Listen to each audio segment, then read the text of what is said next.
Hi all. இப்போ என்ன பார்க்க போகிறோன்னு பார்த்தீங்கன்னா, வெங்காய பக்கோடா போடுறதுக்கு என்னென்ன நான் போட போகிறோன்னு பார்க்கலாம். ஃபஸ்ட்டு மஞ்சத்தூள், அப்புறம் தேவையான அளவு மிளகா பொடி, வீட்டில் அரைக்கிற மிளகா பொடியே போட்டுக்கோங்க. அப்புறம் கார்ன்ஃப்ளவர் மாவு, அரிசி மாவு, கார்ன்ஃப்ளவர் மாவு இல்லை அரிசி மாவு, இது தெரியாமல் கார்ன்ஃப்ளவர் மாவுன்ட்டேன் நான். அப்புறம் தேவையான அளவு உப்பு,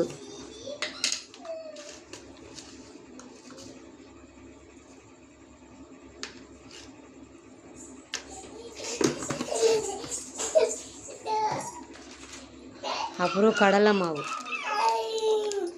தேவையான அளவு கடலை மாவு,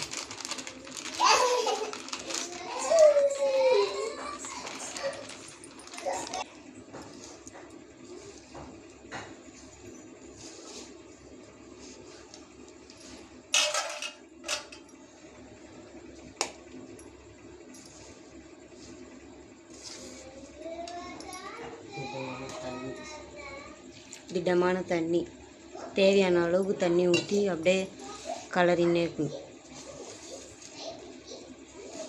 மாவு திட்டாமல் வராமல் அப்படியே கலரணும்.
இப்போ சூடாக எண்ணெய் கொஞ்சோன்னு வெங்காய பக்கோடா போட ஸ்டார்ட் பண்ணலாம். இது வந்து ரசாப்பாடுக்கும் சூப்பராக இருக்கும். நீங்கள் ஈவினிங் ஸ்நாக்ஸாக கூட இது போட்டு குழந்தைங்களுக்கு கொடுக்கலாம்.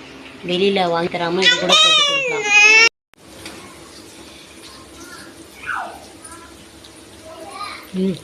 சூப்பராக தான் மாக்கு.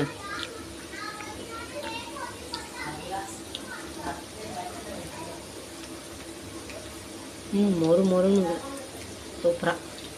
இப்போ இது எண்ணெயில் போட்டு எடுத்துகிட்டு ரச சாப்பாடுக்கு இல்லைனா சாம்பார் சாதமுக்கு ஸ்கூல் ஸ்நாக்ஸாக கூட இது நீங்கள் கட்டி கொடுக்கலாம், வெளியில் வாங்கி கொடுக்காம. வெங்காய பக்கோடா. இந்த வீடியோ பிடிச்சிருந்துச்சின்னா லைக் பண்ணுங்கள், ஷேர் பண்ணுங்கள், கமெண்ட் பண்ணுங்கள். மறக்காமல் பெல் ஐக்கான் சப்ஸ்கிரைப் பண்ணிட்டு பெல் ஐக்கானை கிளிக் பண்ணிட்டு பாருங்கள். அப்போ தான் நான் போடுற வீடியோஸ் எல்லாமே உங்களுக்கு வந்து நோட்டிஃபிகேஷனில் வரும். பாய்.